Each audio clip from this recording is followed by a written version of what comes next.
क्रांति होती है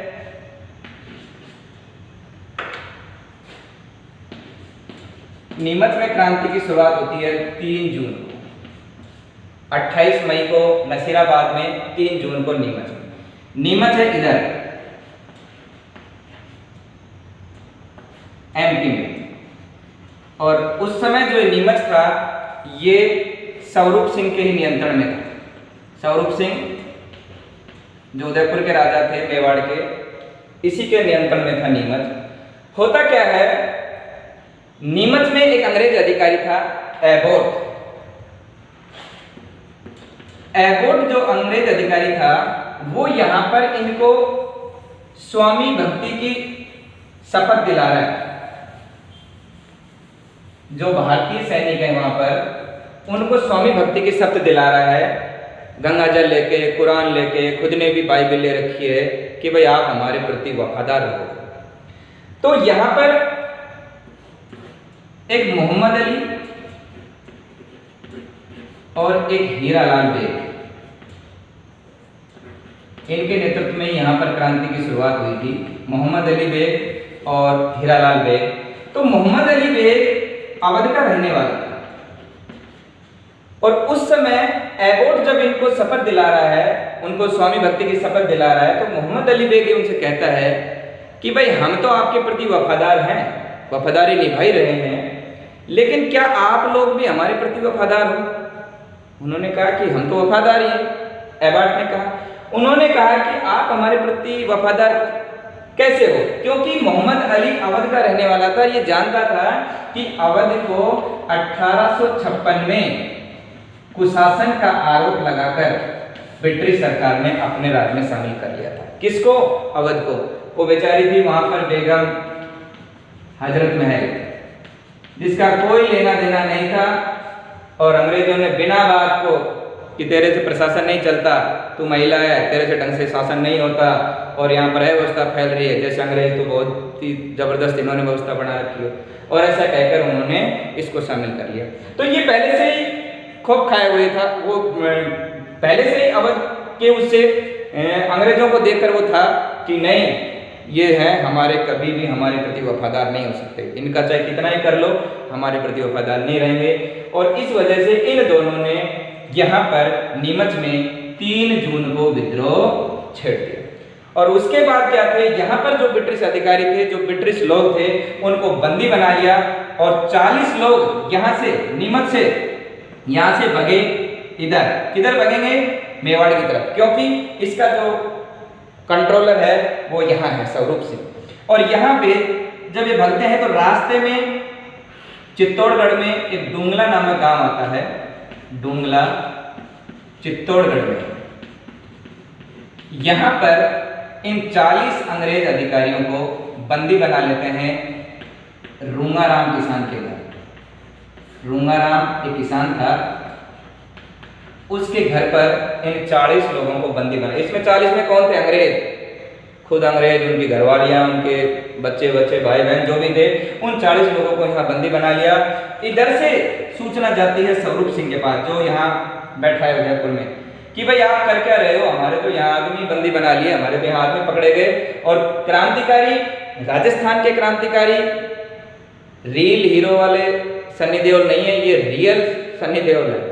मतलब इनका जब ये अपने रूप में आते हैं राजस्थान का योद्धा, तो खतरनाक सनी देओल बन जाता है।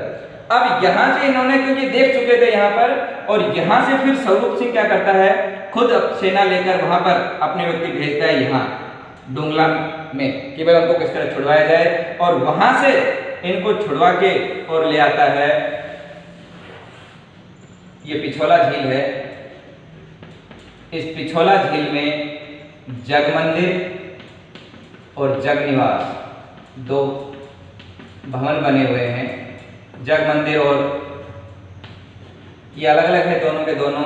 इस जग मंदिर में लाकर और उन लोगों को शरण देता है। कौन? स्वरूप सिंह। यहाँ से अपने लोग भेजता है यहाँ पर, और डूंगला से उन 40 के 40 लोगों को कहाँ लेते हैं? पिछोला झील में जग मंदिर गोकुल चंद्र पारीक के संरक्षण में। ये गोकुल चंद्र पारीक के जग मंदिर में स्वरूप सिंह के कहने पर इसके अंडर में 40 लोगों को यहाँ जग मंदिर। ध्यान रखना विद्यार्थियों, इसी जग मंदिर में एक बार शाहजहां को शरण दी थी। शाहजहां को भी किस में रोका गया था? जग मंदिर में। कंपटीशन में कई बार पूछते हैं जग निवास और जग मंदिर। ध्यान रखना, जग मंदिर में ही इन 40 लोगों को संरक्षण दिया था और जग मंदिर में ही शाहजहां को संरक्षण दिया था करण सिंह के समय। ये थी नीमच की क्रांति। नीमच के बाद ये लोग यहाँ से देवली की तरफ जाते हैं, क्रांतिकारी देवली की तरफ जाते हैं और देवली की सैनिक छावनी पहले ब्रिटिश सरकार अलर्ट हो गई थी, वहां पूरी पूरी उन्होंने वहां से खाली करा ली थी, कोई अंग्रेज अधिकारी नहीं था। वहां ये पहुंचते हैं 10 जून को देवली। हमें इसमें सिर्फ इतना ही ध्यान रखना है कि 10 जून को क्रांति कहाँ हुई थी? देवली को, नीमच के एक वीक बाद। अब हम पढ़ते हैं एरिनपुरा। एरिनपुरा और यहाँ क्रांति होती है 21 अगस्त को। देखिए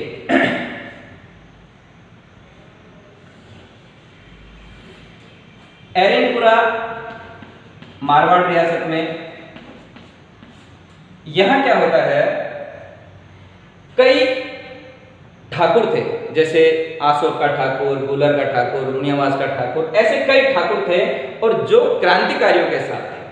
अब एरिनपुरा में 21 अगस्त को क्रांति की शुरुआत होती है।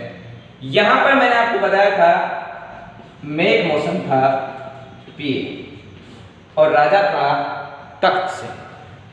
होता क्या है कि एरिनपुरा में यहां पर एक ब्रिटिश अधिकारी था अलेक्जेंडर। उस ब्रिटिश अधिकारी अलेक्जेंडर की यहां हत्या कर दी थी और उसके बाद क्रांतिकारी इधर आते हैं और यहां स्थान है आउवा। आउवा पाली में ही पड़ता है और ये आउवा उस समय ये मानिए कि एक तरीके से क्रांतिकारियों का शरण स्थल था। मतलब जो भी कोई क्रांतिकारी आ रहा था वो कहाँ आ रहा था? आउवा में। और यहाँ के जो सरदार थे कुशाल सिंह चंपावत, आउवा के ठाकुर, ये सारे क्रांतिकारियों को शरण दे रहे थे। और यहाँ आने के बाद वे शरण दे रहे थे तो इन अंग्रेजों ने या तख्त सिंह से कहा कि भाई आपका जो ये नियंत्रण में है आवा और यहाँ का जो ये ठाकुर है कुशाल सिंह, ये इनको शरण दे रहा है, तो क्या करेगा तख्त सिंह? इनके खिलाफ है लड़ाई लड़ेगा। भाई इसको मना करेगा कि नहीं मानेगा? तो होता क्या है कि यहाँ पर आउवा का ठाकुर कुशाल सिंह, जिसके साथ क्रांतिकारी हैं, और ब्रिटिश सरकार, इन दोनों के बीच युद्ध होते हैं। दोनों ही युद्ध फेमस हैं, ध्यान रखना। एक है बिठोड़ा का युद्ध, पिठोड़ा युद्ध, और एक है चेलावास का। चेलावास युद्ध, बिठोड़ा चेलावास, ध्यान रखना। बैठ चेला, ये युद्ध हुआ था 8 सितंबर 1857 और ये इसके 10 दिन बाद 18 सितंबर 1857। एक तरफ इसमें कौन था? क्रांतिकारी, जिसमें खुशाल सिंह मुख्य क्रांतिकारी कुशाल सिंह के साथ, और दूसरी तरफ क्या था कि जोधपुर का जो राजा था तख्त सिंह, उस तख्त सिंह, नाम इसका है तख्त सिंह, इसका सेनापति था ओनाड़ सिंह, अनाड़ी, ये मानो एक नंबर का अनाड़ी। इस ओनाड़ सिंह को इधर भेजता है कि जाओ और वहां उसके साथ लड़ाई करो। ओनाड़ सिंह क्रांतिकारी कुशाल सिंह के नेतृत्व में, इधर ओनाड़ सिंह, और इस युद्ध में विद्यार्थियों ओनाड़ सिंह का काम तमाम हो जाता है। हीथकोट भी यहाँ था। हीथकोट, जिसने नसीराबाद के क्रांतिकारियों का पीछा किया था, भाग जाता है। वहां तो ये शेर बन रहा था नसीराबाद में, दिल्ली की तरफ मुजाहिदीन का पीछा कर रहा था, यहाँ सामने आया तो भाग गया। हीथकोट भाग गया, हाथी का सा कोट पहने भाग गया हीथकोट, और ओनाड़ सिंह मारा गया। अब ओनाड़ सिंह तख्त सिंह का बहुत ही शक्तिशाली पावरफुल सेनापति था, और जब ओनाड़ सिंह मारा गया तो ब्रिटिश सरकार की हालत बड़ी खराब हुई। और उन्होंने क्या काम किया, अगले ही 10 दिनों बाद खुद एजीजी पैट्रिक लॉरेंस ये चलकर आता है। भाई ओनाड़ सिंह मारा गया, क्या बचा है वहां? तो खुद पैट्रिक लॉरेंस चल के आता है। उसके साथ जब पैट्रिक लॉरेंस एजीजी आ रहा है तो पीए तो आएगा ही, और उस समय मैक मॉसन भी आता है। ये दोनों के दोनों, बाद में ये होम्स को भी बुला लेते हैं अंग्रेज। इन तीनों के तीनों ये यहाँ पर आ जाते हैं। पैट्रिक लॉरेंस, मैक मॉसन एक तरफ है और दूसरी तरफ वही क्रांतिकारी खुशहाल सिंह के नेतृत्व में इधर है, और ये चेलावास का युद्ध होता है। इसमें होता क्या है, पैट्रिक लॉरेंस एजीजी जैसे परिस्थिति देखी भाग गया। ये तो वहां से भाग गया एजीजी साहब, पकड़े गए मैक मॉसन, और कहते हैं कि मैक मॉसन को पकड़ने के बाद उसका सिर काट दिया गया और सिर काट के आउवा के किले के बाहर लटका दिया गया। किसका? मैक मॉसन का। मतलब जिसने भी इस दृश्य को देखा मूर्छित हो।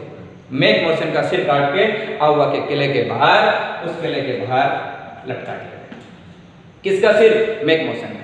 अब हालत खराब होने पर फिर होम्स को ओडिशा गुजरात से सेना बुलाई गई और वहां पर फिर इनके साथ युद्ध हुआ, और यहां से खुशहाल सिंह भागे चेलावास युद्ध के बाद, और ये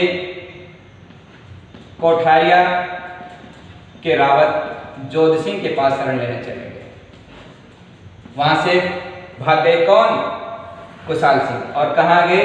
कोठारिया के रावत जोध सिंह के पास। किले का भार इन्होंने अपने भाई पृथ्वी सिंह को सौंप दिया। अपने भाई पृथ्वी सिंह को आउवा के किले का भार सौंपकर, और ये कहाँ आ गए? कोठारिया के रावत जोध सिंह के पास। ध्यान रखना विद्यार्थियों, इस चेलावास युद्ध में एक तरफ अंग्रेज थे, पैट्रिक लॉरेंस, मैक मॉसन, जो गोरे रंग के होते हैं, और भारत के लोगों को ये लोग काला समझते हैं। ये बात अलग है कि हम इन लोगों को गोरे भी नहीं समझते, बंदर ही समझते हैं। तो इस युद्ध को हम गोरा काला या काला गोरा युद्ध भी बोलते हैं। गोरा काला युद्ध या काला गोरा युद्ध भी बोलते हैं, क्योंकि एक तरफ क्रांतिकारी काले भारतीय और दूसरी तरफ ब्रिटिश गोरे रंग के, इसलिए इसको गोरा काला युद्ध भी बोलते हैं। कोठारिया के जोध सिंह के पास आ गया। उसके बाद ये चला गया नीमच में, और वहां जाकर इन्होंने आत्मसमर्पण कर दिया। किन्होंने? खुशहाल सिंह ने आत्मसमर्पण 1860 में। और उसके बाद उदयपुर में 1864 में इनकी मृत्यु हो गई। किनकी? खुशहाल सिंह। उसके बाद इसकी जांच के लिए कि भाई इनकी भूमिका थी या नहीं, इस क्रांति में एक आयोग बनाया गया, मेजर टेलर आयोग। मेजर टेलर आयोग इस बात की जांच करने के लिए कि खुशहाल सिंह का क्रांति में क्या योगदान था, इन्होंने यहाँ पर ब्रिटिश सरकार के खिलाफ क्या कार्रवाई की। हालांकि इस मेजर टेलर आयोग ने निर्दोष साबित कर दिया। किसको? खुशहाल सिंह। खुशहाल सिंह चंपावत को निर्दोष साबित कर दिया। ध्यान रखना विद्यार्थियों, इन खुशहाल सिंह की एक कुल देवी थी, कुल देवी, आवा की कुल देवी, जिसके 10 सिर और 54 हाथ थे। ये प्रश्न आया हुआ है कंपटीशन में। 10 सिर और 54 हाथ वाली कुल देवी सुगाली माता। ये कहाँ की कुल देवी थी? ये थी तो आवा की, लेकिन 1857 की क्रांति से इसका संबंध हो गया, इससे प्रेरणा लेने लग गए यहाँ के क्रांतिकारी, इसलिए इसे 1857 की क्रांति की कुल देवी भी कहते हैं। क्रांति की कुल देवी सुगाली माता। इसकी मूर्ति को अंग्रेज उठा ले गए। वर्तमान में इस सुगाली माता की जो मूर्ति है वो बागड़ संग्रहालय, बागड़ संग्रहालय है पाली में, वहां पर इसकी मूर्ति स्थित है। बागड़ संग्रहालय पाली में सुगाली माता की मूर्ति स्थित है। ये सुगाली माता राजस्थान में क्रांतिकारियों की कुल देवी थी। जो आवा के ठाकुर खुशहाल सिंह की कुल देवी थी, वही क्रांतिकारियों की भी कुल देवी थी। इस प्रकार विद्यार्थियों, राजस्थान में नसीराबाद, नीमच और एरनपुरा में क्रांति हुई। अब हम एक ऐसे जगह की क्रांति के बारे में पढ़ेंगे जहां सैनिक छावनी नहीं थी, कोटा। ध्यान रखना, कंपटीशन में कई बार प्रश्न पूछता है निम्न में से कहां पर सैनिक छावनी नहीं थी, और उसमें कोटा ऑप्शन जरूर देता है। लेकिन ध्यान रखना कि यहाँ पर कोई भी सैनिक छावनी नहीं थी। यहाँ जो विद्रोह हुआ है वो हुआ है जन विद्रोह। जन विद्रोह हुआ है 15 अक्टूबर। और सबसे व्यवस्थित सुव्यवस्थित जो क्रांति हुई है, सुव्यवस्थित जो क्रांति हुई है वो भी कहाँ हुई है? कोटा में। सबसे खतरनाक, भयानक, सुव्यवस्थित ये क्रांति कहाँ हुई है? कोटा।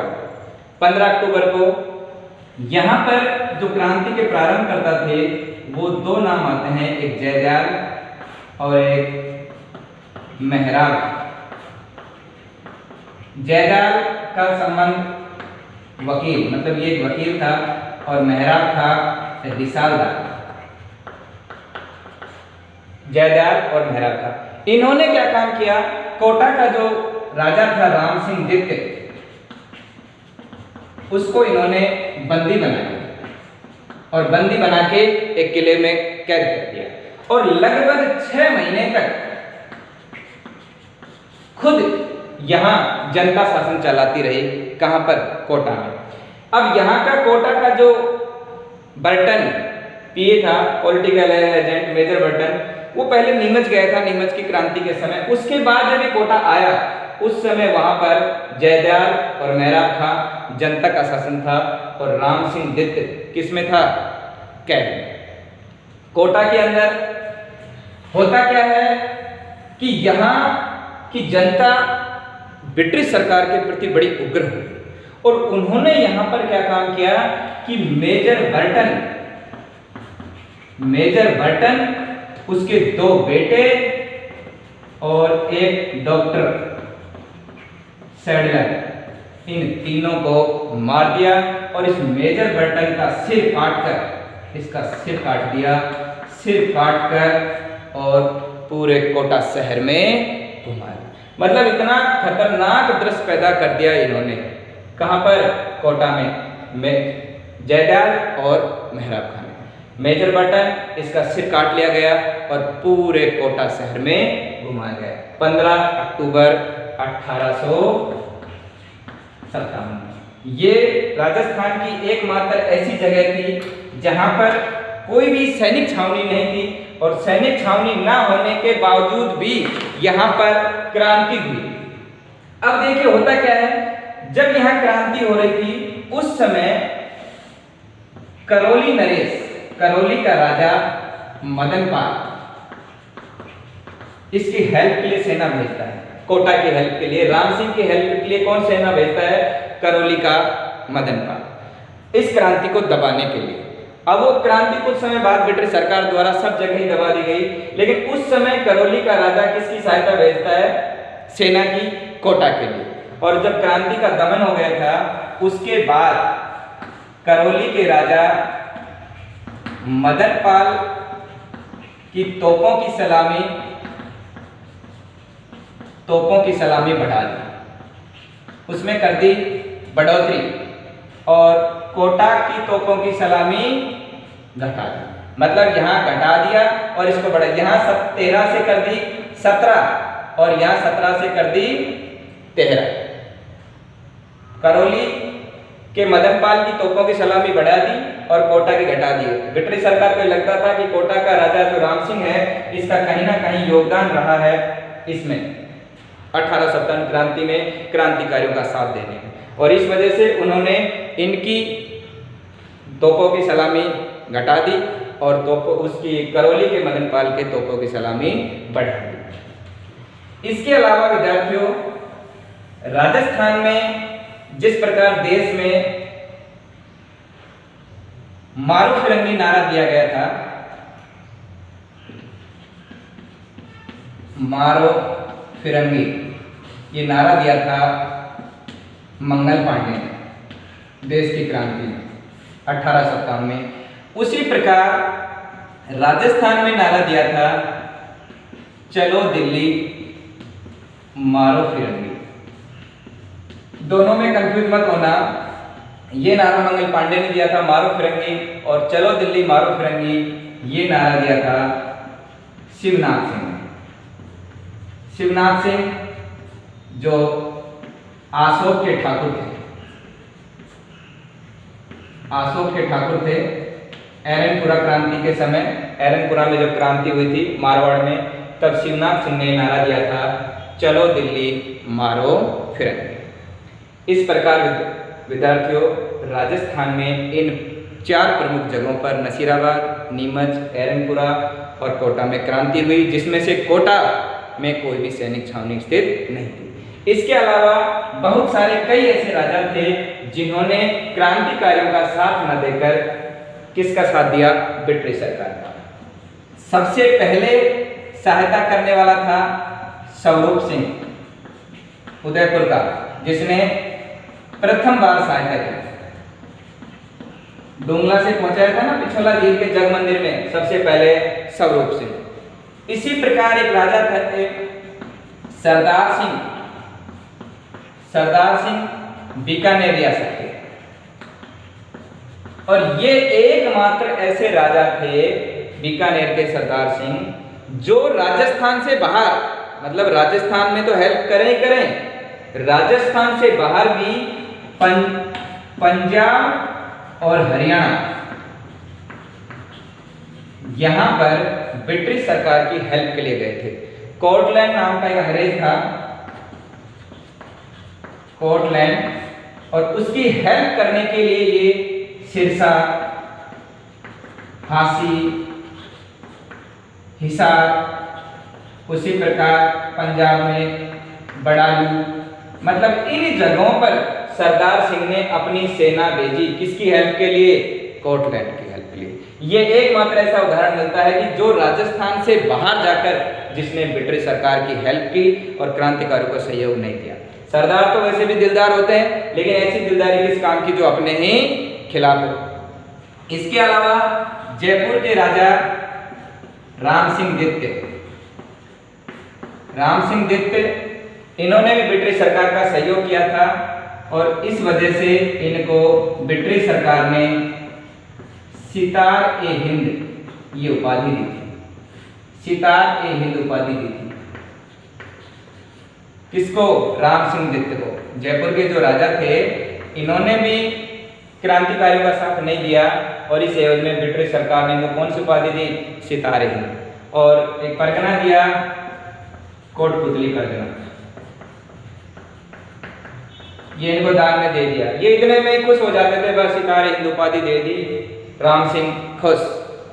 इसके अलावा सरदार सिंह जो था उसे भी इन्होंने इनको भी टिब्बी, ये हनुमानगढ़ तहसील में है, यहाँ के कुछ 41 गांव इनको दान में दे दिए थे कि लो भाई तूने हेल्प करी है, 41 गांव ले लो। इस प्रकार विद्यार्थियों, ब्रिटिश सरकार की हेल्प हमारे राजस्थान के राजपूत नरेशों ने की, जिसकी वजह से ये क्रांतिकारी अपने उद्देश्य में सफल नहीं हो सके। अगर ऐसा होता कि अगर ये उनकी हेल्प नहीं करते तो हो सकता कि हमारा देश 1857 में ही आज़ाद हो जाता और हमें उसके बाद का 1857 से 1947 का 90 सालों का इतिहास नहीं पढ़ना पड़ता। विद्यार्थी इसमें एक नाम और ध्यान रखना, 1857 की क्रांति से जिसका संबंध है अमरचंद बाठिया। अमरचंद बाठिया ये नसीराबाद की छावनी के ही सैनिक थे, नसीराबाद छावनी के। ये माने जाते हैं 1857 की क्रांति के भामाशाह। राजस्थान में 1857 की क्रांति के भामाशाह माने जाते हैं। मतलब इन्होंने अपनी संपूर्ण संपत्ति ताता टोपे, झांसी की रानी, इनको भी दान में दे दी थी, मतलब इनको भी अपनी सारी संपत्ति सौंप दी थी। ये राजस्थान में 1857 की क्रांति के प्रमुख दानदाता, प्रमुख भामाशाह माने जाते हैं। इस